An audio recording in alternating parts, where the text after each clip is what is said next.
And, she didn't want an apology. She just wanted her life back. I got to see that I really admire artists. I actually love artists. He knew and felt immediately that he was in the presence of a saint. Young people of Ireland, I love you. Where I uncovered a whole episode of abuse that had never come into my consciousness. Forgiveness, if it is possible, is only possible when there is the unforgivable. The only possible way to get to any place worthwhile, I now know for a fact for myself, is through surrender. Welcome to Kanha Cast, the podcast from Kanha Shantivanam, the International Centre for Heartfulness. Today I'm speaking to Tomás Hardiman. Tomas is a prominent film producer and the driving force behind Parzival Productions. His documentary, The Days of Trees, co-created with director Alan Gilsenan, explores his personal journey of confronting childhood trauma and won the Best Feature Documentary at the 2024 IFTAs. Tomas has very kindly made the film available online at a special discount to viewers of this podcast. The link and discount code are in the description. Tomas also practices heartfulness meditation. This interview was recorded just before Tomas's departure from Kanha in February 2025. We met for a cup of tea and he was kind enough to sit down with me in a studio that was under renovation, and with no preparation whatsoever, we recorded this. So please pardon any shortcomings. In this conversation, we will also talk about childhood trauma and abuse, so viewer discretion is advised. Thank you so much, Tomas, for just being bullied into this. You came for a chat and now you are here in the studio and we're recording this. But thank you so much for allowing us to do this. It's a total honor.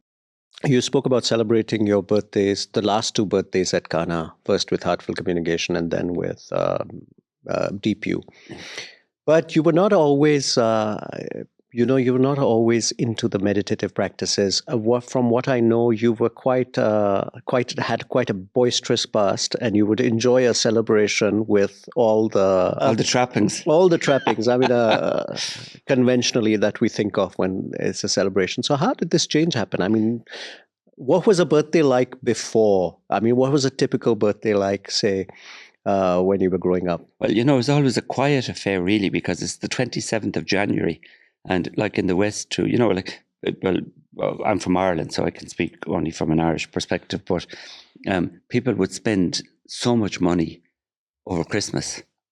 And I think it was the 28th of January was the date on which the credit card bills came in, the 27th or 20th. Yeah. So I could never find anybody to celebrate because they were all skint.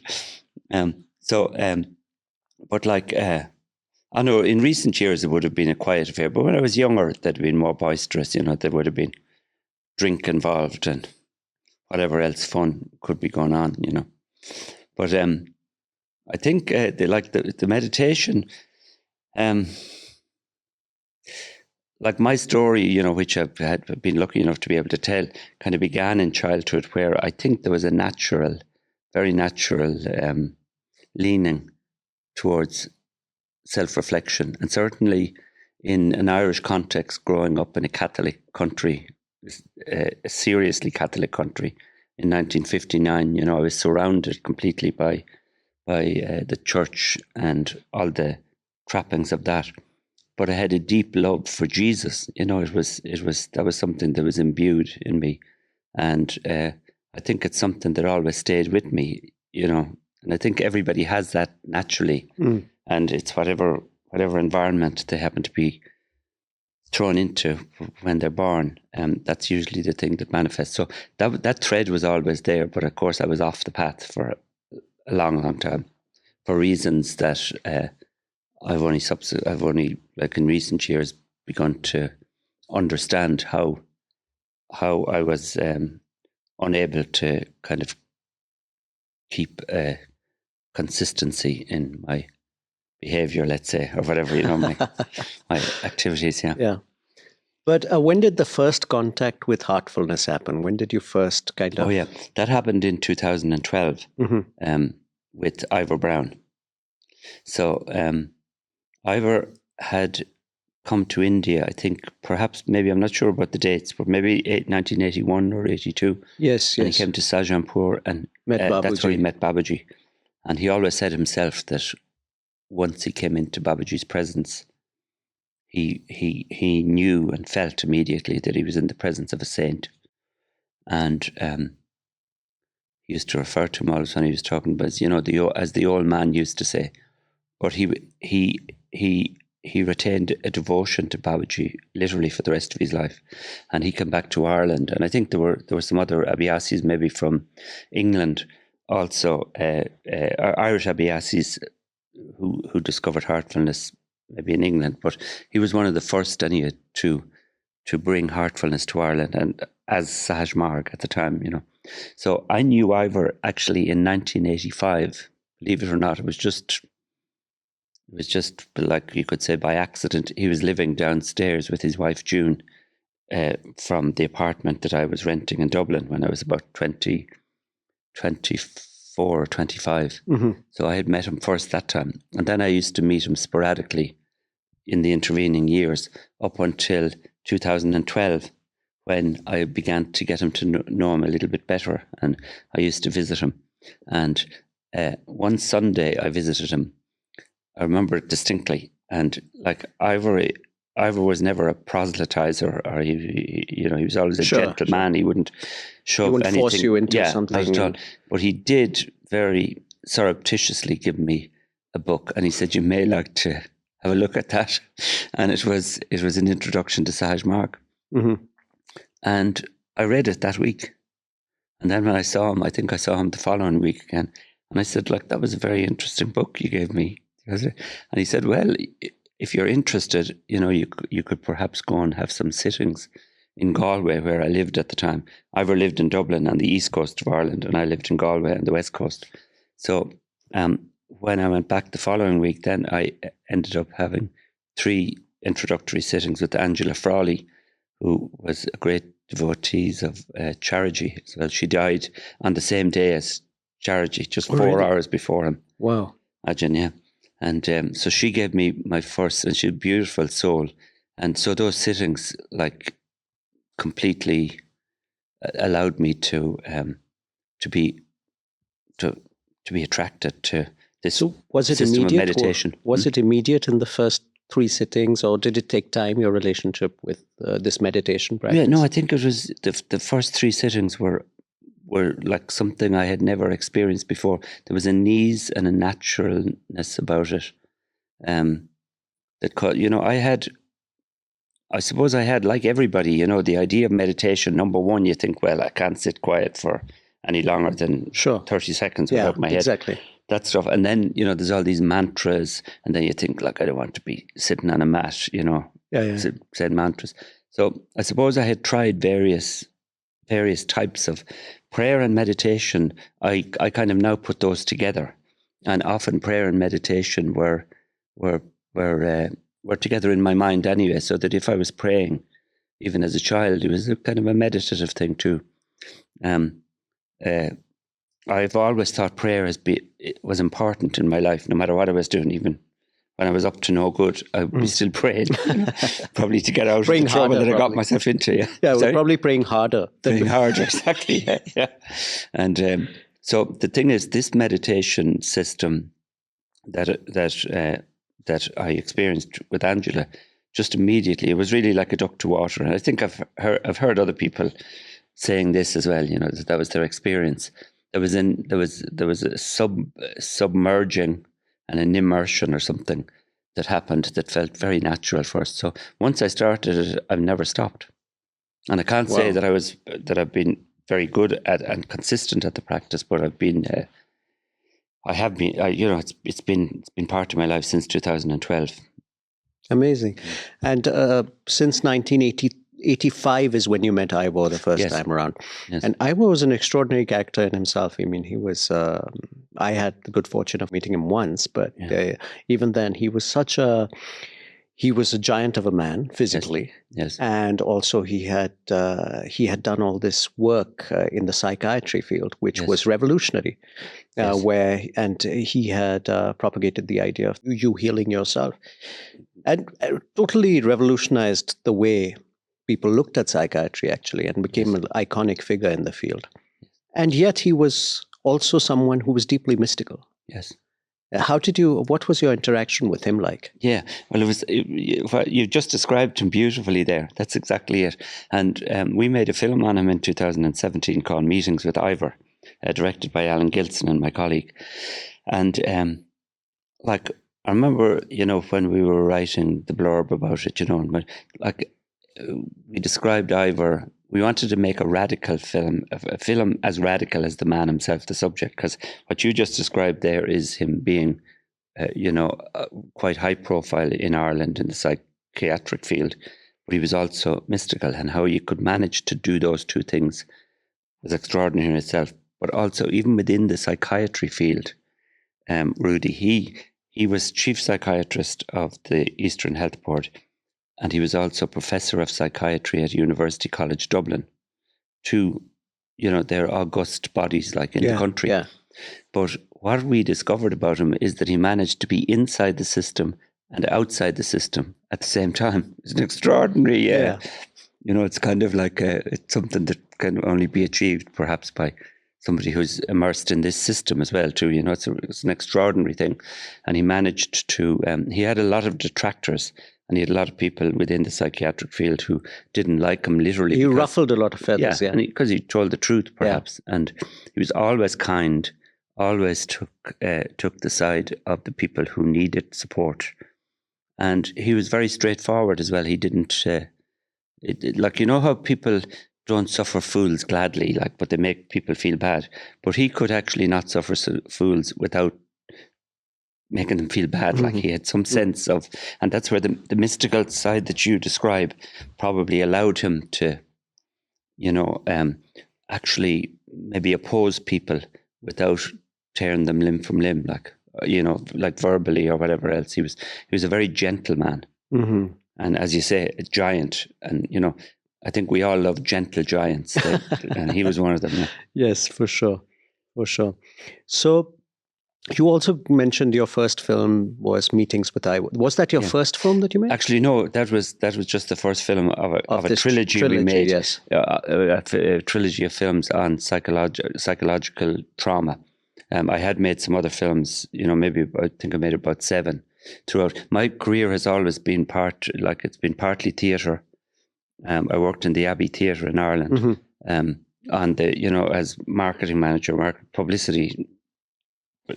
Basically, so I loved the theatre from that point of view. And then I also worked in multidisciplinary art centres as well, where there would have been visual arts, literature, festivals, all that. And then I did, when I was 33, I did a master's degree in film and television studies. So then that kind of brought me into the film business. And so I sporadically made, I don't see myself as a producer or anything in particular, but I've kind of managed to do things as they came up. Sure. And then I'd call myself whatever it was that I was doing at that particular time, Mm-hmm. But as Ivor would say, really, I was only a gobshite. He used to love that word. But anyway. Yeah. So what were the films like that you were making before Meetings with Ivor? Were they diverse or were they... Yeah. Was there a particular... They were really. The first one was like a poem film. So it was a film made by... not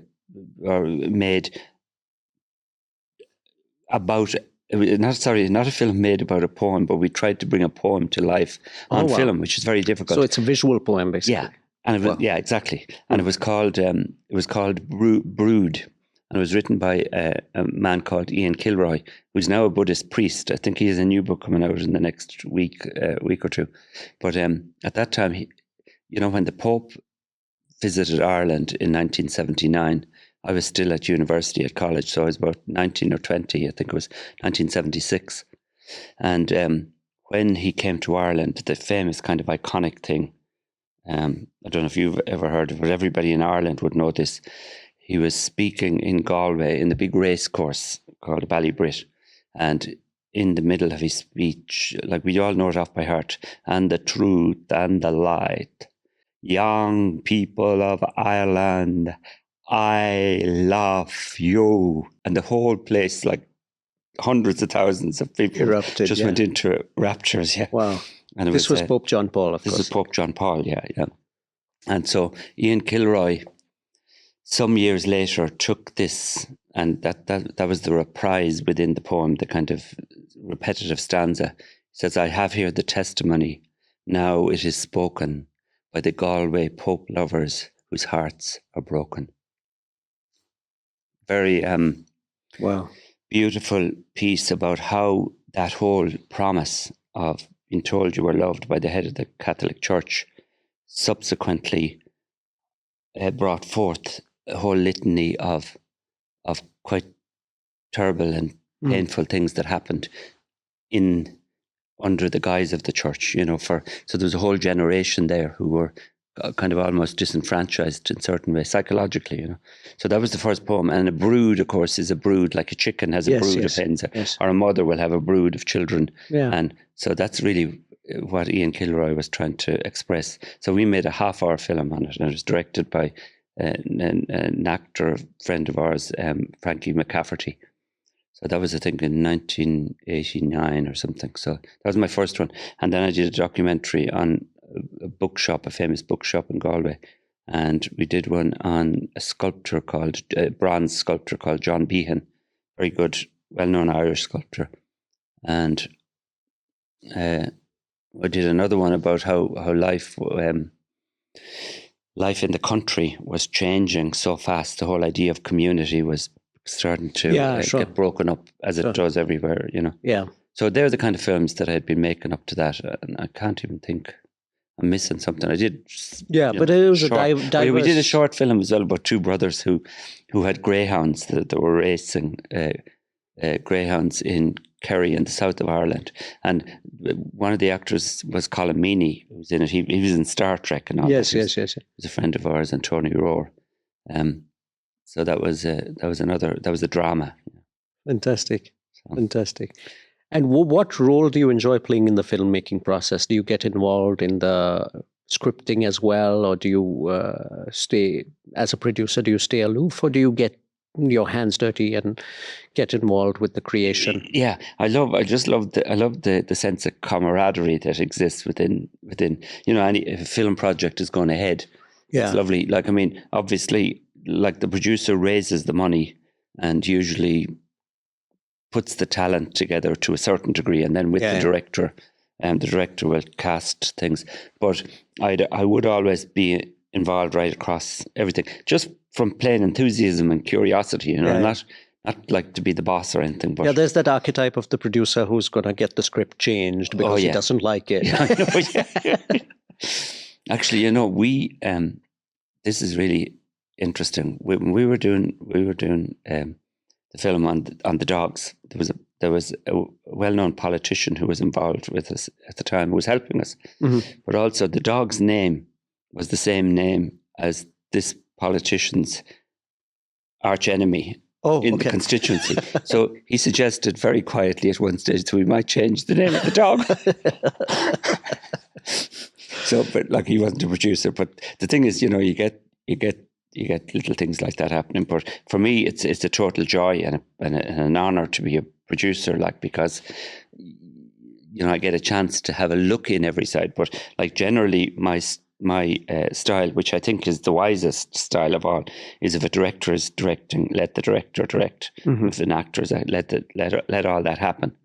But I'd always just try and be in support to the entire project. Wow! And where did this inclination towards the arts actually start towards film? Can you trace it back to your childhood? Were you always wanting to create stuff? I wasn't. It was such a funny thing. Yeah. When I went to university, I studied commerce, imagine. So I have a BCom, a Bachelor of Commerce degree. Well, that's why you make a great producer. Well, it certainly helped. It helped no end in my artistic career because it gives you that groundedness Sure. that's really necessary in that. So you see, that's funny. I don't think anybody has ever asked me that question that you just asked me, because I never really saw myself as an artist. I was always interested in poetry, and I'd be dabbling in poetry, just like a lot of us do be doing in our teenage years and stuff. And I would have I'd been reading philosophy and stuff like that even as a young teen, because I was just interested in it. And but the idea of kind of being an artist was never something that I wanted to do. But I got to see that I really admire artists. I actually love artists. I love artists, simple as that. So at some stage, I think after I finished my degree and began to work I started working in what's called HR, like now, human resources, yeah. which is, and maybe the name has changed again now since, but at that time it was called personnel management. Okay. And I was following that career for a while, and I actually ended up working for the union of the police force in Ireland, as a researcher and stuff. But I soon got fed up with that, and I went to Canada, and that's where my sister was involved in the arts there, and my brother-in-law. So when I went to Toronto, I actually joined the Toronto Irish Players, and I was acting. Oh, wow. In an amateur sense there. So, and the person who was hired to direct the show that I was in was about to open a new theatre, a small theatre in Toronto. And I got very friendly with him. And just my natural enthusiasm, and I suppose my be calm, gave him the idea of asking me would I be interested in managing it. So I ended up actually managing a theatre there when I was about 22. And so once I did that, I had the bug, and there was no looking back then. Wow. Yeah. Wow. That's so interesting. Now, you mentioned Meetings with Ivor, of course. That came about because you had known Ivor, and it's an amazing film. I mean, I would recommend everybody see it. That was followed by The Meeting. It's just part of this loose trilogy. Yes. How did The Meeting come about? Right. Well, I'll tell you that, and I just need to say, first of all, of course, when we started the Loose trilogy, we didn't know it's going to be a trilogy. Yeah, obviously. Yeah. But The Meeting came about because at that stage, I was beginning, having done meetings with Ivor, I was beginning to be very unsettled about my childhood. There was something that I always took for granted, that I couldn't really remember a large chunk of my childhood. And so I actually thought that was the same for everybody. It didn't seem to be an odd thing. And once, and in the course of making this film with Ivor, it began to unsettle me more that there was something in me that had never been looked at or resolved, that caused a great unease in me always. So you see, while I was a great worker, and I was a great, like, I used to burn the candle on both ends, and because obviously I was impelled by something to not look at something. Yeah, just ignore it. Yeah, just ignore. Yeah. So that turned out to be something connected with my childhood when I was at school and being educated by the Christian Brothers in my hometown when I was small. And I had done some psychotherapy in a loose sense before this, but there was a time when I used to drink a lot, and I had stopped drinking, maybe about 5 years or 10 years before that or something. But when I stopped drinking... Did they revoke your Irish passport for that? No. It's terrible to have that reputation, isn't it, as a nation? But I'm so sorry. Not at all. Stereotyping. Don't worry, it's fine. But the thing is that I started to uncover some stuff, and I went a certain degree with it. Now, here's the interesting thing, Rudy. This is the honest truth. It's mad. I had gone to a psychotherapist after I stopped drinking to just look at this a little bit. He was a wonderful man called Michael Frawley. Now, I didn't know at that stage that he was also an Abiasi. He was the husband of Angela Frawley, who I subsequently went for sittings to. So when I went to Michael Frawley, I did quite a lot of work with him that uncovered a certain amount of stuff. And in 2005, as I was finishing my sessions, one night I had this really mad, vivid dream, which was like an orgy of men in black, kind of clerical Christian brothers, children. Mm-hmm. I was actually kind of impelled out of my bed. And I did a very strange, I write a lot, so I've kept journals all through my life. But I actually wrote down this dream almost as it was happening, because it was a lucid dream. It was vivid, but it was frightening and crazy. But I actually wrote it down unbelievably. And then the following night, I had a second edition of it. Wow. And I wrote all that down. And I wrote it in a particular book, but I never showed it to anybody. And I never showed it to Mike Frawley, who was my psychotherapist at the time in Galway. So when we got to, you were talking about meetings with Ivor. You see, when we got to Ivor, and I was seeing so much of him, it also happened to be a time when I was just after completing a course to become a teacher of the Alexander technique. Now that's a whole other thing, so we won't go there. There's a whole other series on that nearly. But it's actually it's mind-body coordination. Okay. And if you can just say a course in that. So when I was finished that, because doing any mind-body coordination work, our psychotherapeutic work starts to uncover and unsettle and bring forth things that are hidden in the psyche. When I finished my Alexander technique training, I went back to look at this book. I knew that it was a yellow cover. I had never looked at it for 10 years. And I read this lucid dream.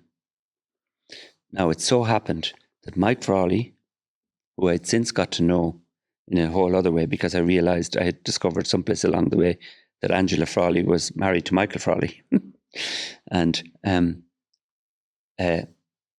he was coming one morning for an Alexander technique lesson from me to my studio where I was in Galway. And the night before was the night I put my hand on this journal where I had recorded this dream. So when he came in the following morning, I said, before we start, Mike, I have something to show you that I did when I was completing my psychotherapy with you 10 years ago, but I've never showed it to anybody else. And I'd just like you to have a look at it. So he sat down and he read it. And immediately when he was finished, he said, I think I'd show this to Ivor. Because, we were working with Ivor at the time. And I did show it to him, to Ivor. And then that subsequently went on to him doing some regression therapy with me, where I uncovered a whole episode of abuse that had never come into my consciousness. And Ivor described it. Ivor, you see, will be credited with this, I hope, all the time. He coined a phrase called the frozen present, whereby something happens to a child when they're young, and because they're so young, they're not capable of comprehending or taking in what's happening to them, like abuse. They become so overwhelmed that event does not go into the normal memory process. It gets stuck in the reptilian brain at the base of the skull. It just doesn't come into the... Yeah, it doesn't come into the memory system. The memory system. Yeah. So there was another French psychiatrist or psychologist, I forget his name, but I think he coined the phrase as well, unexperienced experience. So Ivor called it the frozen present, so that at some stage later in life, in my case when I was about 55, 56, with the regression analysis that Ivor was able to do with me, the thing just came up. Wow. And so I experienced what happened to me as a child as if it were happening for the first time, because I couldn't deal with it when it did happen the first time. And all I couldn't deal with it at all. School and college, you didn't have memory of it? No. Wow. Because it was stuck in a part of my thing. So it wasn't in my memory system. So people, it took me a long time to get my head around this, so I don't expect people to understand it straight away, but it is a mechanism that Ivor described very well. And there were other people who were in that arena as well, but Ivor called it the frozen present. So once that happened, it then uncovered, and I was able to speak about what happened to me in the first person as if it was happening there again. And the other thing I did after the sessions that I did with Ivor, those regression sessions, I recorded them faithfully immediately after. You know, when I'd get home, I'd just write it all down, and I'd have good recall of exactly what happened. So all of that work then had been taking place. And so I now knew that I had remembered some abuse in the school from other Christian brothers. Mm-hmm. But to me, it seemed very innocuous. And I discovered later, of course, that all of those things actually would have been classified as rape, touching and stuff that went on, you know. And I'm not saying that the entire school there were some fantastic Christian brothers that taught me.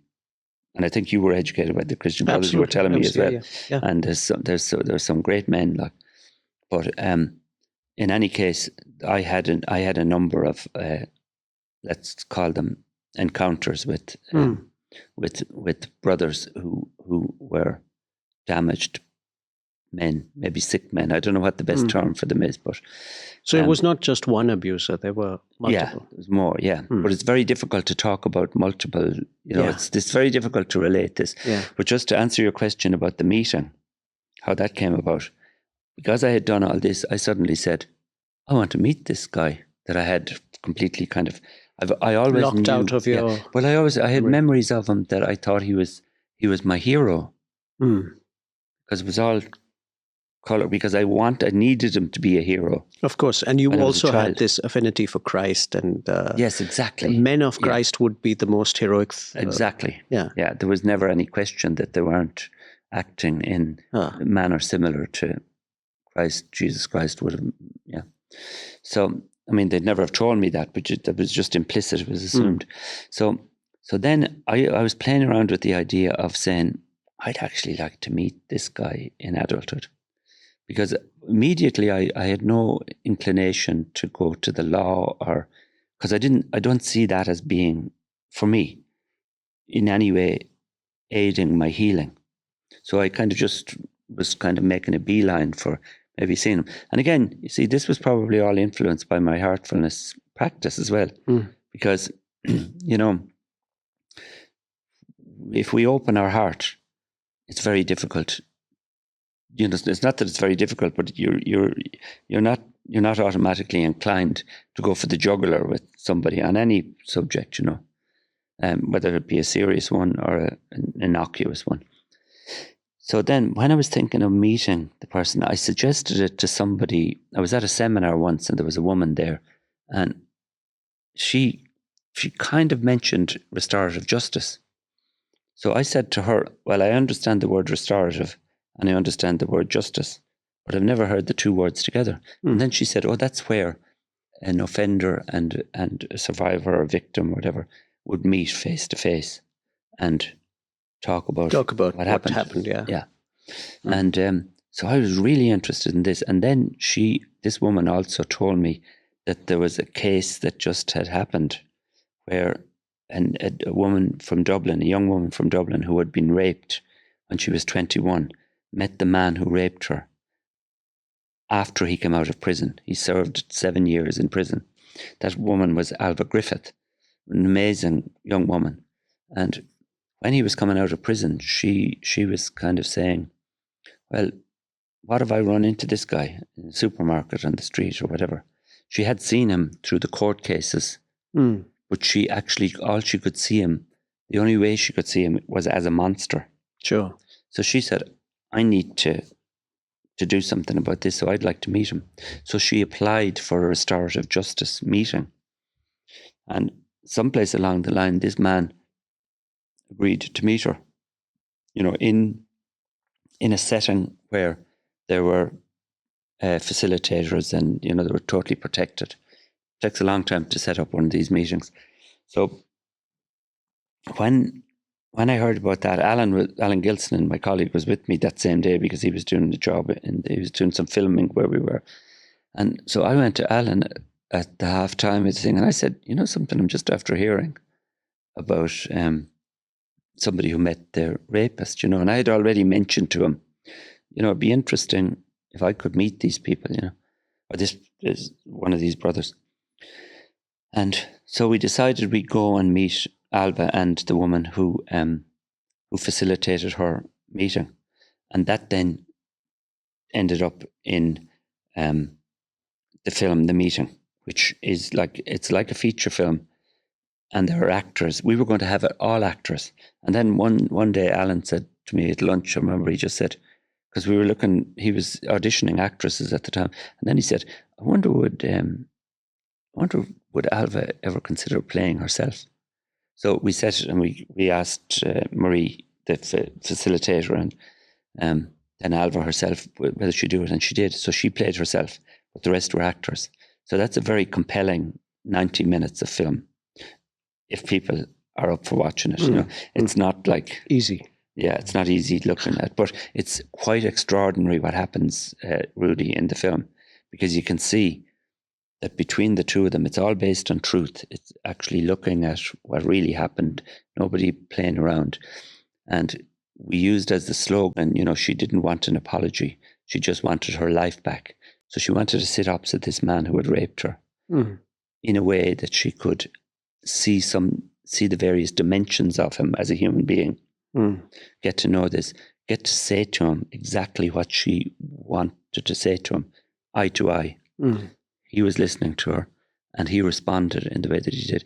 But you can see him growing in love, really, and her growing in love. So what you're looking at is a film about love. Now, how does that happen between a rapist? Between such a violent act. Yes, and it was a terribly violent attack.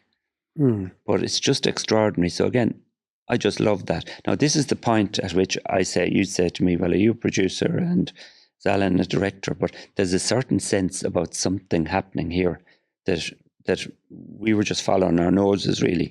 But we ended up with, and the film is Alan's work. It's not my work. The actual, you know, the mise en scène and the whole setting of the film and how it works is Alan's work, and the editors, all the crew that were involved. But the privilege it is to sit in a cinema and look at that. Of course, who wants to watch it? You know, would you if you had a choice between that and, you know, the Superman, Happy Valley or Superman or whatever, you know. So that's a really, really long answer to your question. How did the meeting come about? Yeah. It's very interesting about The Meeting, like films like The Meeting. As a film crew, there is something so powerful going on between the two main characters. Yes. You don't want to intervene in any way. That must be a big challenge. Yeah. Well, this is the skill that Alan Gilsenan has. Like, we used to joke. Ivor and myself used to joke. Alan doesn't meditate, but like Ivor used to say, well, he doesn't have to meditate. He's already realized, you know. Yeah. And Alan is just the most amazing man. I love working with him because he is so sensitive and quiet. So that very question that you ask, he was able to set it up so that nobody felt uneasy, and he can create an atmosphere where people can be themselves. I've done 4 films with him, so I've seen him doing this consistently, you know. And in that very heightened situation where these two people were meeting one another, and of course it was an actor who was playing the offender, a brilliant actor, you know. But wow, Terry was great, yeah. So coming back to that journal that you found, that journal with this experience. Was there something before you found that journal that maybe told you that something wrong or something not right had happened in your childhood? Were there any signs before you read those journal entries? Yeah, there were, because I was brought to a point where I had to look at them. So it is true. So that in the Alexander technique, you know, as I was doing my training, you know, there's a lot of times, like going through psychotherapeutic, you know, we spend a lot of time on the floor, like with hankies and over in corners with our heads down. And, you know, so I had, this is very physical, so it's easy to see, but like, you know, my sternum right in the middle of my chest. I became aware when I was, you know, in the course of doing the Alexander technique training, that if I touched my sternum or anybody touched it, I'd jump. So it seemed like it was just just the top part of your rib cage, you know, the very top. Super sensitive. Sensitive, yeah. So if I touched that or anybody touched it would like, and because I was working with other people, I noticed I could touch anybody there, with their permission, obviously. It wouldn't knock a feather out of them. But Whereas you if I had this touched me, reaction. yeah. So that immediately led me inside myself to understand that this is a kind of a shock point. And there's something that I'm holding so tight that there must be a reason for me holding my musculature. So, of course, the reason a person holds their musculature tight is because there's some emotion attached to it that they don't want to emerge. So you just hold on to it. So I learned this all about, because I learned a lot about muscles. I didn't know anything about anatomy or anything. The great thing about the Alexander technique is that it teaches you about your anatomy from the inside. Daji has written Spiritual Anatomy, of course, which I'm not even finished that book yet. That's such a profound book in so many different ways. And it's just amazing. But I also thought that the Alexander technique is another kind of anatomy. There's, the medical doctors will study the anatomy, and you look at the chart and people will point out everything. All the different organs, all the different bones, all the different muscles, tendons, all that sort of stuff. And, you can scientifically break those down. But it's a whole other thing to be in your body. And if you said to me, Tomas, just think of your kidney for a minute, where's that? And that I can kind of think and feel my kidney from the inside, or my sternum, or the knee, or anything that's going on, but to feel it from the inside. Isn't that revolutionary? Absolutely. And sometimes, so that's why, when Daji wrote Spiritual Anatomy, like I had, because that's actually another degree further in terms, so our anatomy, and we talk about all the different bodies we have, the astral body, and, the anatomy is a multi-layered thing that services our physical life, our mental life, our spiritual life, our very breathing apparatus. The whole thing is involved in every single. Our breath is involved in every single part of our anatomy. So your trauma had actually accumulated. Yes. In your anatomy. Yeah. So that's what drew my attention to it was the sternum, and so what I discovered then is as I went through all my training, this actually started to get free. And I could thump it like I am doing now. Makes no difference. So I thought, that's great. But with that release of all the holding in my sternum came a lot of tears. That's what I'm saying. And a lot of emotions and feelings that I had never been able to, put a name on before.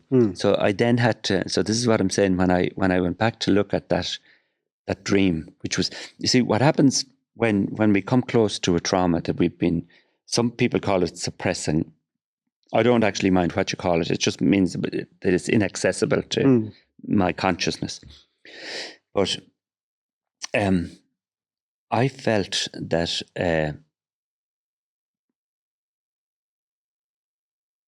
I couldn't put emotions with that feeling, you see. But what happened was, as it was releasing, other little bubbles were opening up in my mind that brought me to the conclusion that something wrong definitely happened. So when I went back to that dream, I discovered and knew that this is my psyche giving me a very garbled, broken up. It's like, if you smash glass, you'll get it all broken up. Or if you try to look through a glass that's cracked, that's as much as what comes first, because the whole story can't come in one go, because we just wouldn't be able for it. So those dreams were a prelude to my subsequent work with Ivor when I did the regression, where I actually saw, like a film running in front of me, what was going on with this particular brother. But so in the film, like Alan made the choice too of showing this dream sequence. It's very difficult because the audience are really jarred into this, but it's important that that's done at the beginning, because then you can see how everything else unfolds. But there's no process of healing that isn't in some way cathartic, that doesn't tear you asunder. on the way through in order to get to healing, you know. I don't think. And maybe that's not a correct statement. That just came out of my mouth. I don't know where it came out of. Yeah. So you have these sessions with Ivor where you are confronting this very difficult part of your childhood. Yes. How does it go forward? How do you take it? How do you address it? What do you think you need to do to address it? Or does Ivor suggest you address it? Well, this is really interesting. And like heartfulness people will understand this as well. You see, when I finished my last session with Ivor, he said, well, now you've been there, you've gone there, you've seen it. So now all you have to do is let it go.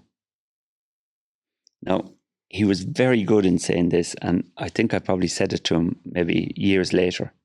I said, well, Ivor, I did let it go, all right, but it actually took me years, you know, and I had to do a lot of things, including make a film on it. You know, make a film on my experience, which I never set out to do, but it just came about. Alan, again, and myself we kind of work almost by osmosis now. And, you know, Alan is working on maybe 3 or 4 other projects, but we're always talking about something, and it becomes manifest in some way. So when you say, how did I go forward? Well, I still had a lot of processing to do. So Ivor glibly said, but he knew well what he was saying. He said, let it go, because that's actually what has to be done ultimately. He just didn't tell me that, you know, there's a lot of hills and valleys to traverse until that letting go comes. And, you know, the whole thing, surrender. Here are we after Lalaji's 157nd Bandara here in Kanha, talking about this. And like, many times did you hear about surrender at the weekend? You know, how many times did I hear about surrender in the Deep U course? The only possible way to get to any place worthwhile, I now know for a fact for myself, is through surrender. But when we have to surrender to something that we've been holding down for perhaps 50 years of our life,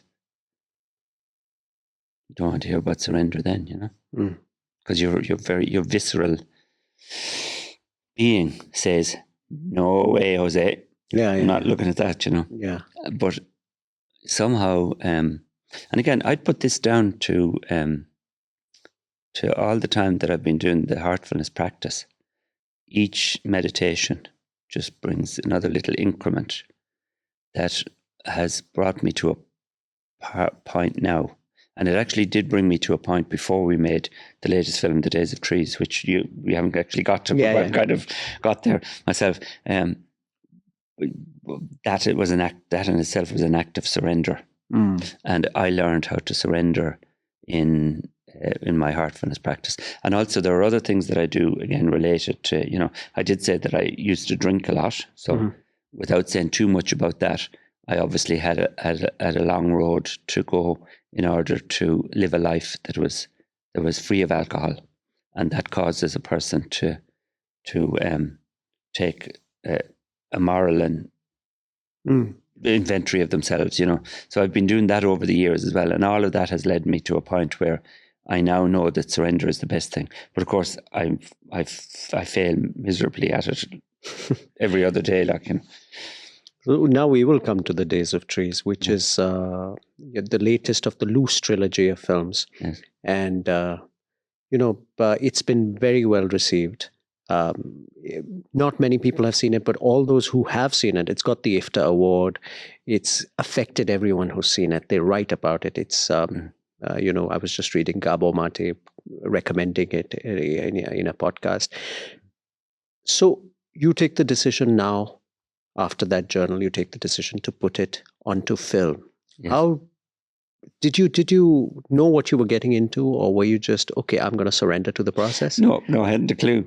Because the surrender kind of came at different elements to it. Like, we looked at all sorts of ways. I mean, we were going to have an actor playing me and actually put together a script about my story. We thought maybe of doing an animation, like everything except you being me being in camera. It. Yeah, and that's because I'm the producer as well. So it seems like a very vain act for a producer to decide, well, I'll be actually myself. I'll be my own film. I'll make a film about myself. How about, I'm fed up making these films about everybody else. But it came down to it. We were looking at lots of different ways of going about it. And again, because Alan is such a sensitive guy and knows what he's doing. But he said to me, see, I used to visit this monastery, a Benedictine monastery in Ireland, in the west of Ireland, called Glenstall Abbey. And that was a lovely place. I used to go there on retreat a number of times throughout the year. And what I love most about that is the monks singing plain chant. Just that alone is a beautiful experience, you know. And it's a very quiet place. So just as COVID was coming to an end, it was in August, he said to me, why don't we just go down to Glenstall Abbey for a week? Myself, yourself, and the sound man, Bob Brennan. And let's just play with it and just see what happens. And he said, you know, you're the producer, you can scrap it if you want. So we did this. And so it was a really small crew. So there wasn't massive expense involved. You know, you didn't have a whole lights, camera, action stuff. It was a very quiet time. So in Glenstall, there are two little pods. They're called God pods, where it's a little round wooden building. And it consists of a little area where you can sit and read. There's a little table where you can eat. There's a little fridge, sink, kitchenette. And there's a bathroom and there's a sleeping area, a bed, in a very small area. So we decided to rent one of those. We rented two of them, in fact, I think. And we, so Alan would come in the morning and he then made a decision to shoot this in monochrome, in black and white. We had bought a Leica camera, one of those, that used to be used for black and white. And so, of course, he manages to set up a camera and everything, and you feel like there's no camera anywhere because it's a little small thing. It's not intrusive at all. Exactly, yeah. So he just sat there and he got me to sit down there, and I had various parts of my journals. The sound man sat over in the corner with his boom mic up. Not making a sound. Not making a sound. Yeah, amazing. Bob Brennan is a great guy. And so Alan did very much what you're doing with me here now, because he's just sitting down having a chat. So what about this? What about that? So we ended up doing this every day for about 5 days for a week. And we'd finish, we'd work maybe from 9, kind of nearly 9 to 5 or whatever. Then at 5 o'clock, we just, whatever, even though it was tough stuff now, because I was literally excavating my own psyche. And Alan, in his very skillful way, was just teasing stuff out. And so we'd go off to eat, and like Bob Brennan again, the sound, he's great fun and everything. So we'd actually end up having a very boisterous evening and good fun and everything. Then the following day we'd start again. And at the end of it, we all knew that somehow Alan had got me to tell a story that I don't think I could have ever told in any other way or format. And, and I remember Bob, even as the sound man, like he was a testimony to that, because he was almost like a silent audience, whereas Alan was obviously involved in interviewing me, So that became the backbone then of the Days of Trees. And then luckily, my uncle, when I was young, I had an uncle who was mad about Super 8 cameras in the late 60s, when I was trying. Yeah. So he filmed us out our back garden and, the family gatherings and all that sort of stuff. So we had loads of footage, and then we had some other footage by a man near my hometown who used to film all these public events on Super 8 as well, a man called Frank Glynn. And he very kindly gave us a lot of footage from the town of Tuam, where I was born. Stuff that covered ecclesiastical events, processions, festivals, all sorts of things in Tuam. So I had this very intimate family footage, and then footage of the town. So that worked beautifully. That grainy Super 8 colour. Of course. It brings that era back. Exactly. It brings that time back. And when that comes out of the monochrome of the film, the black and white, it's very effective, For sure. So we managed to have all that. And then Alan got me to root through all my souvenirs. Again, you see, this is probably part of maybe because I was subconsciously, I was keeping everything. I kept a record of everything. I started my journal when I was about 14, and I kept it up all this time. I had photographs from everything, and I used to keep them in a bag here and a bag box there and everything. I was kind of not necessarily hoarding, but I had no idea that I was keeping them or that they would ever be of any use. But they all ended up getting. So this journal actually had, you had recorded the abuse in the journal? I had recorded the dream just. Yeah, just that was all. Dream. But again, that was a fragmented form. It wasn't. It didn't actually happen. So when you see this in the film, you think, "Oh Jesus, this didn't happen, did it?" But actually, that thing didn't happen. It was just, like I said, fractured, broken glass that just cracked open the thing that was to come subsequently 10 years later when I was ready to look at it a second time. So that was just a prelude, Yeah. But that's what was recorded in the journal. But I recorded all my processes through my psychotherapy sessions in order to get to the heart of this, plus my regression therapy. And they end up being used to very good effect in the film, which again is Alan's work, not mine. So in this regression therapy, you suddenly confront your abusers, in fact. Yeah. And, you had said that your chief abuser, you actually had viewed him almost as a hero. Yeah. I say in the film that I was kind of in love with him as a child. Yes, because... But it was idolatry, it wasn't love. He's this man of Christ, and you look up to him, and he's your teacher and everything. How did you handle the conflict that came about then? I mean, was there an extreme shift to "I hate this man"? Or there was a whole lot of gradients in it. There'd be times when I was fiercely angry. I remember I wrote a poem once about called "Elsewhere," which was a very angry poem that, like, I always wanted to be elsewhere other than facing this. I would do anything to be elsewhere, And I remember there was a phrase in it or something, your poisoned eyes. Oh, sorry, I can't think of it now, but I had a good kind of a chorus line running through the whole thing, which was extremely angry about his poisonous effect on me, So that was really angry. Then I had to obviously tell my family. That was very painful, but also very cathartic. And I wrote some amazing stuff, like, that didn't come out of my mind. It came through some other process, which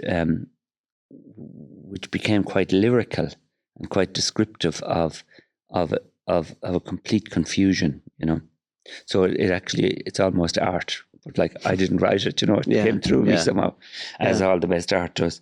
But I suffered.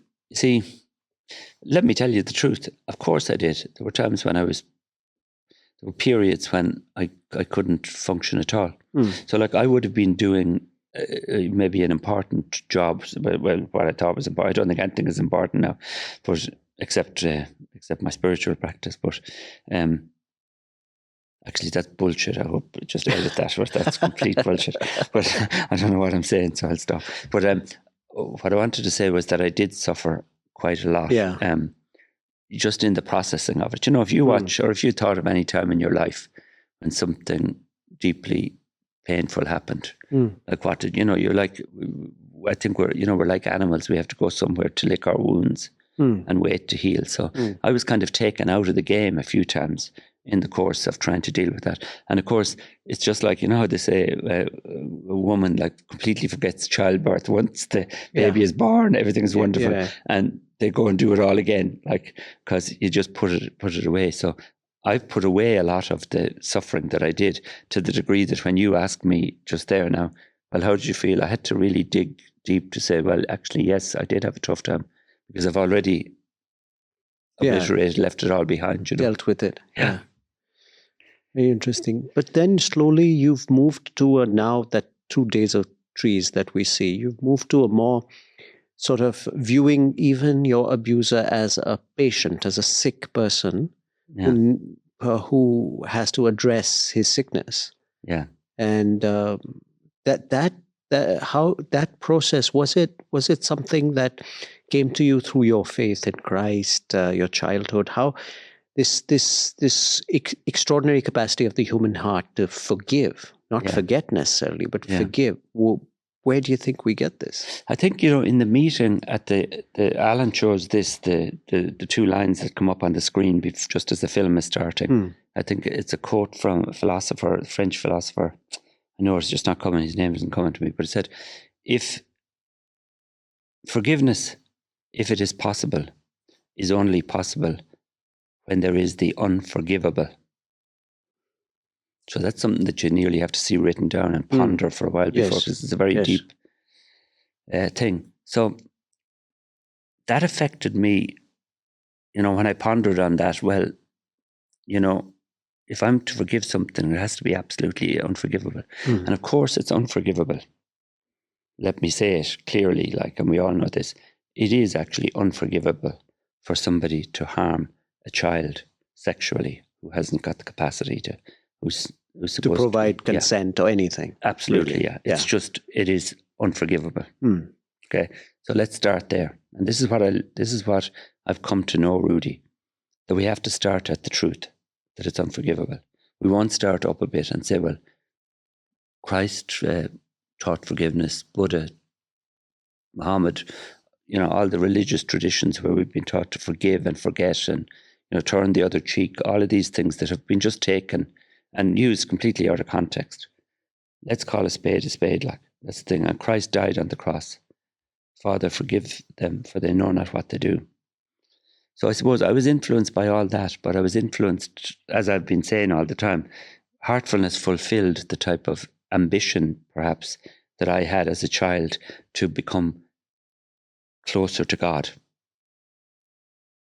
The means by which I was taught to do that when I was a child through the Catholic Church, in that perverted way that it turned out to be, wasn't sufficient. But my heartfulness practice did get me to open my heart a bit. And it's very difficult to have an open heart and wish to gain vengeance over somebody else. So I put that down to heartfulness. So it's not as if, oh, Tomas, aren't you great that you're able to forgive? It's not a matter of whether I'm great or not. I'm not great. It's the only thing you can do. From my way of thinking now, as I have been nurturing the idea of of opening my heart. I still think my heart isn't open. Like you should see me some days, and in some situations, where I take the head off somebody.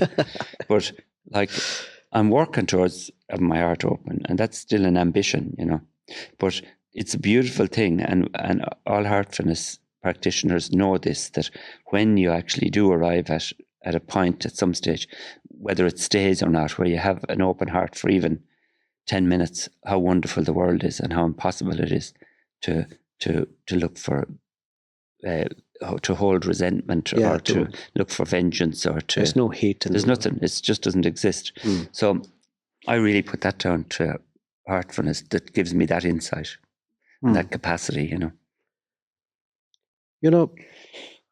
It's such a sensitive thing. Like you said, it's absolutely unforgivable to engage a child in any sort of sexual activity.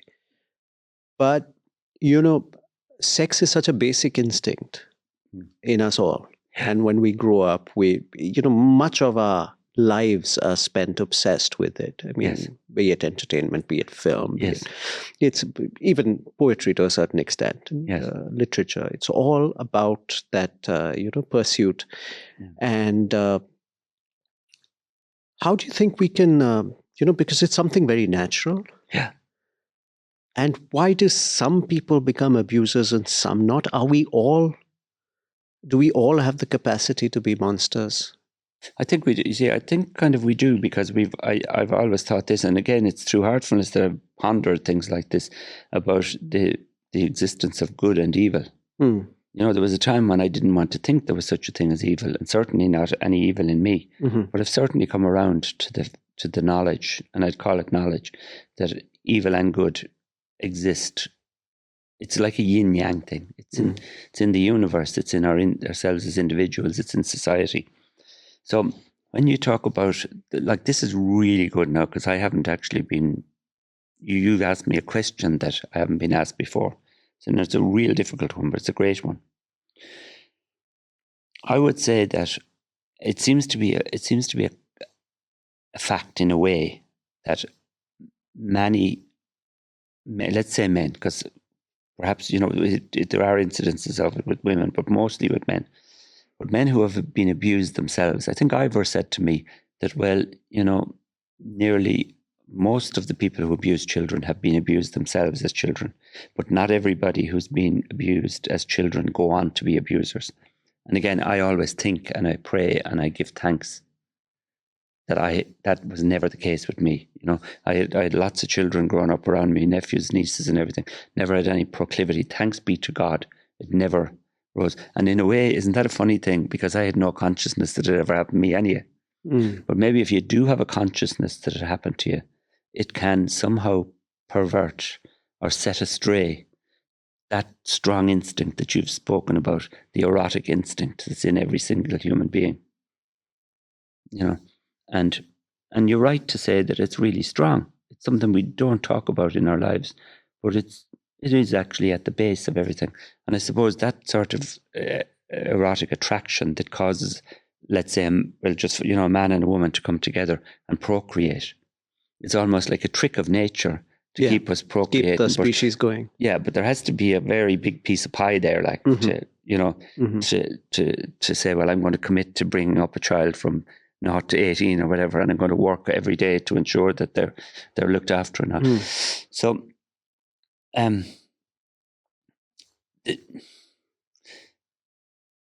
you see, this is something. Here's the best answer I can give you to your question. I don't know.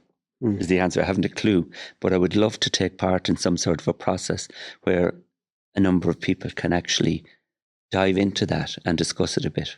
To really come to some understanding. You see, if we don't understand what the motivation for child sexual abuse is, we'll never be able to address it. Sure. I think perhaps it might be never possible, because it's so secretive it happens, it might be never possible to eradicate it. But I would say, as a survivor, that anything that I can do to save one child from having the kind of experience I had, that's a good day. That's the best thing. Yeah. And if any of us think of our own children or children that we know, and the thought of anything like that happening to them would be so abhorrent. Absolutely. So the next question then is, what are you going to do about it? What are you going to do about it? That's you, not anybody else. It's you, Rudy. It's you, Tomas. It's you, the listener. What are you going to do about it? And the question, what are you going to do about it, has a dual thing. What are you not doing that you could be doing? Or what are you doing that you shouldn't be doing? And you see, denial is another deep thing that comes up alongside, the erotic instinct. Yeah. Also, that's probably always accompanied by the denial instinct. I'm doing this, but I'm not doing it. Yeah. So it's extremely difficult. So, like, in a nutshell, I suppose what I would hope, and this is naive perhaps, but I would love to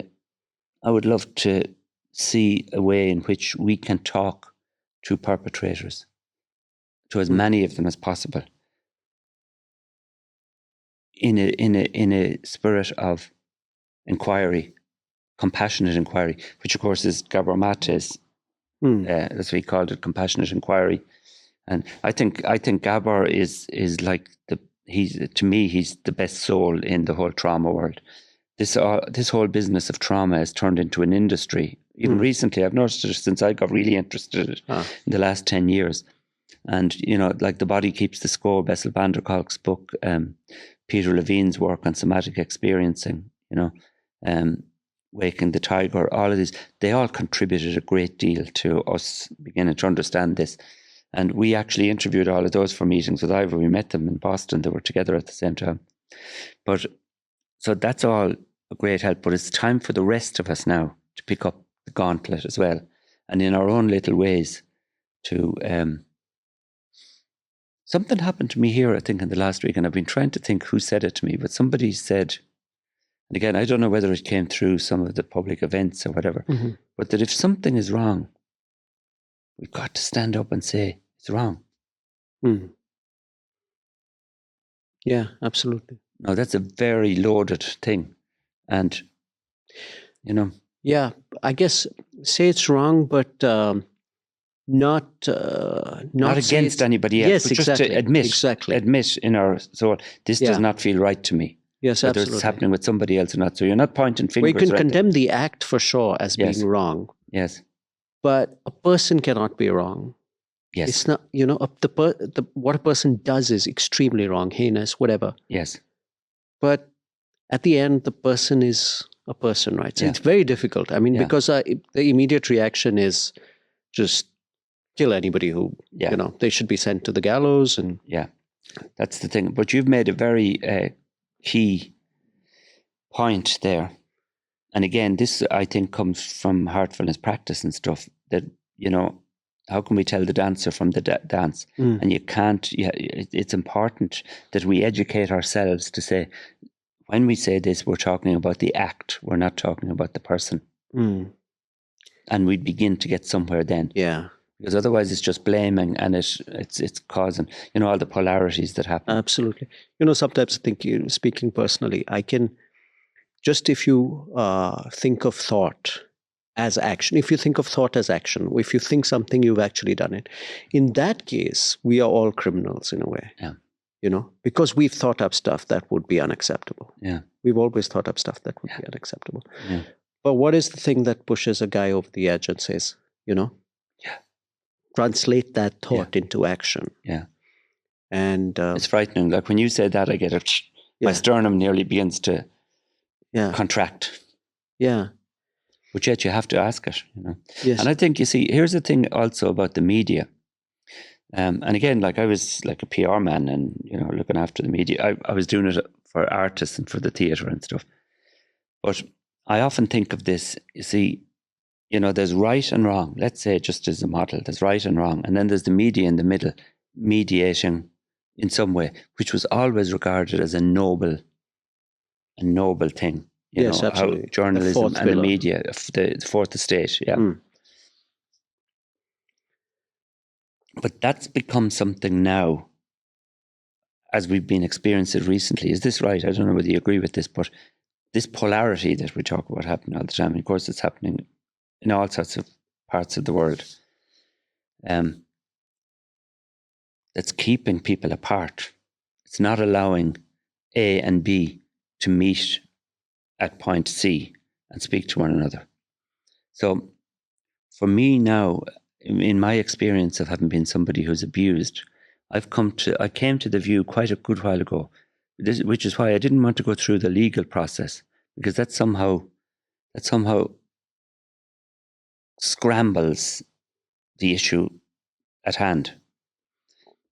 And then I realized that the media as well, because they have to be all things to all people, the media is fueled by advertising. Absolutely, yeah. So it has to affect the advertisers' motives and standards have to somehow infiltrate in some way the nature of the discourse that's happening on the radio or in the newspaper or whatever. So I found myself sitting at home sometimes listening to the radio, and maybe, some report of an inquiry would have come out on Tuesday. Wednesday, it's wall to wall on all the media, and then they get in touch with people who come on the radio, and this happened to me and the whole lot. Very, very traumatic disclosures. Following Monday, trade war in something else or whatever else, and so who I thought about immediately were the people who went on bared their soul. Who's helping them now this week? Yeah, true. They're just last week's news. Yeah. And so therefore I thought the discourse is actually, well, there's the perpetrators, those evil people who should be taken out and shot or put in prison. Only one thing for them. And the poor survivors. Oh, let's help them, And nobody helps them because they've forgotten. Now, sorry, I shouldn't say nobody helps them, because there's a lot of agencies. I can only speak about Ireland, but there are wonderful agencies for sure, who look after people like 1 in 4. But there's still many who don't get any sort of... Exactly, yeah. But the media actually keeps this discourse Yeah, false discourse of antagonist, protagonist kind of victim, perpetrator. This kind of dichotomy needs to be maintained. Exactly. Yeah. So I think, and this is what came to me in the DeepU process when we were doing some 3D mapping over a number of iterations of mapping my own this project that I seem to be on now, which is about helping myself and helping other people like me. That there aren't two entities involved in this, i.e. the perpetrator and the survivor. There's the society in between, or else there's the individual in between. So it's a 3 thing. It's not a 2 thing. And it was so funny that this happened to me in the DeepU, when I was doing my final mapping. I did a thing which I called the days of 3s, suddenly bringing the perpetrator and the survivors together with the society or with a third party who are completely impartial, whose only goal is to bring some unity and oneness. Mm-hmm. Maybe using AEIOU, Yeah. And then on Sunday morning, Daji said, how happy Lalaji was about the whole, how Lalaji did things in 3s. And then Babaji took those 3s and made them into 1. And then I thought, that's what has to happen here. Number 1, we've got to make 2, 3, and then bring 3 into 1. That's like the equation for how we not solve or fix the question of child sexual abuse, but how we can address it, how we can begin to address it honestly and maybe make some progress towards some unity. And that's a massive ambition. But I love working with people here like yourself and other people who, we have a means whereby we can maybe begin to address these things through the media activities that we're involved in, Yeah, absolutely. And I'm not saying all media is bad, because it's always good, And, yes. Everybody's afraid to say anything about the media because the media will destroy them. Everybody's afraid to say anything about the legal system because the legal system will destroy them. Sure. Let's get rid of all those things and have a bit of honest dialogue, or not dialogue, but discourse. Absolutely.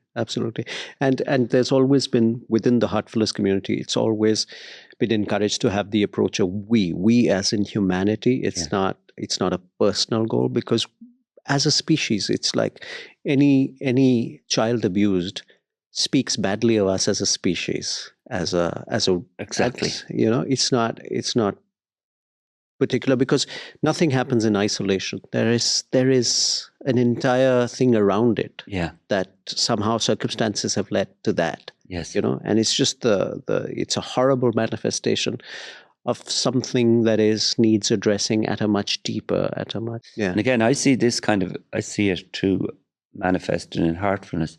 I find everything I see about Daji, all his pronouncements are balanced, because he's actually got humility.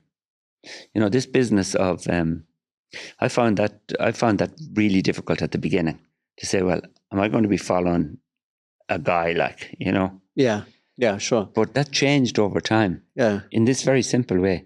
I just grew to love him, because he embodies love. He's a lovable person. Anything that I've seen him do or has been so humble and disarming to me. Yeah. That I'm saying, and when I see like the video that you just brought out of 10 years, what's happened here in 10 years, that didn't come about through anybody who was just interested in himself as a leader of something or anything. It's very, very democratic. But I have to be really careful about what I say about this, you see, because this is the whole business, isn't it? It's very difficult. And on the one hand, we can't speak about the unspeakable. Yes. But at the same time, we can't speak about the good either, without somehow bringing some balance in, so that nobody is going to look like they're a cult leader or something. Exactly. With authority figures, there is that problem, right? Because once you, the popular perception is, once you surrender individual authority, you have made yourself susceptible to any sort of manipulation kind of thing. Yeah. But the caveat, what I found in Heartfulness, and guides have repeated it, starting from, right from Lalaji, Babuji to Chariji, that it is your heart that is the supreme guide. It is your heart that is, and if your master or the physical master, the physical guide, says something that your heart doesn't agree with, you should not do it. Exactly. Yeah. So you always validate things with your heart. Yeah. And that's what I've seen. I've been encouraged to do. Anytime I come to Kanha, nobody knows whether I'm coming, going. Nobody asks anything. Nobody asks for anything. Yeah. Other than what? Do you know what's lovely here as well, which I'm really seeing this time? So I'm so lucky that this is my 4th visit in a 12-month period. Like, I came in 2019, by the way, on my birthday as well, on my 60th birthday. Yes. So I keep getting born every time I come here. You know? But the thing is that what I noticed as well is because for those of us coming from abroad, it would cost us a fortune if we had our mobile data all the time on. Sure, right? sure. So we can't turn on our phone. So we can't be making appointments to meet this one, that one at any stage. You actually have to run into them. Yes. And then I've heard people saying, isn't it funny how you run into the very person you want when you need to talk to them? You know, all this happens. And it's not a small campus. Yeah, but this isn't just something about Kanha. Like, this was the way we lived in every single town and every community before. Sure. Like 15, 20 years ago, maybe. It's not that long ago. Sure. Since we managed to move around the world without the aid of the phone, which is really a monitoring. It's really a monitoring device. Absolutely. And without getting paranoid, you know. And aren't the encounters so beautiful when they happen that way? Absolutely. Rather than, like I said, I'd see you at 11 o'clock today and we were supposed to be having a private chat, not a public one like this. But like, you know, I rolled up at around 11:05. You were there. Then, you know, you went off and did something. I went off and did something. And here we are chatting. Beautiful. It's a beautiful pace. And hopefully, well, I love this chat. But I loved it. I have absolutely loved it, and thank you so much for agreeing to it. I mean, I just put you on the spot, and you were a sport about it. Yeah, but you saved me. You see, if you were to do it at 7:30 tonight or 9 o'clock in the morning, I wouldn't sleep tonight, and I'd be walking around having this conversation with Rudy. Whereas, you know, somebody said to me, rehearsing your responses, trying to imagine what questions I would be asking. Yeah, exactly. Yeah, because somebody said once, you should never have a conversation with anybody who isn't in the room with you, and you wouldn't be in the room with me for the next 24 hours, but I'd be talking to you for the next 24 hours in my head and getting nothing else. So I'm glad that conversation didn't happen in your head. We did it here in the studio. But you had the lovely sensitivity and openness to say, well, why don't we do it now? And you won't have to be thinking about it. I think it worked out great, and thank you so much for sharing. And it's such a pleasure. Yeah. It's been 1 hour 20 minutes. So Jeepers, yeah. But it is mad. It's lovely to be here, and I'm grateful. And I hope you keep coming back, and I hope this is not the last chat we have. We'll keep having more chats, and I would encourage everyone to see the Days of Trees, and also if you do the trilogy, actually, right, from Meetings with Ivor to the meeting and the Days of Trees, that's even better. It'd be nice to make them available through the Heartfulness channels as well, and we'll do that. And the Days of Trees will be online, available to stream online as well, so that'll be great. Yeah, and I think a lot of people will take heart from the fact that, you know, how heartfulness practice is really helps out even tough situations. Completely, like this. It helped me completely. It's not, you know, from Ivor, who embodied it from the beginning, to all the work that I did myself. Heartfulness.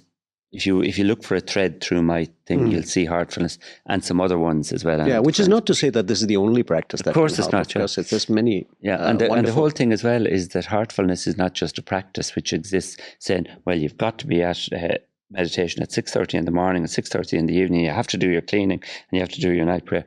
It's about just live your life, and if some of these practices help you as you go through your day, that's a win. Well, Tomas, it's been so wonderful chatting to you. Thank you so much for agreeing to do this. And we'll sit down again. And I encourage everybody to watch the films.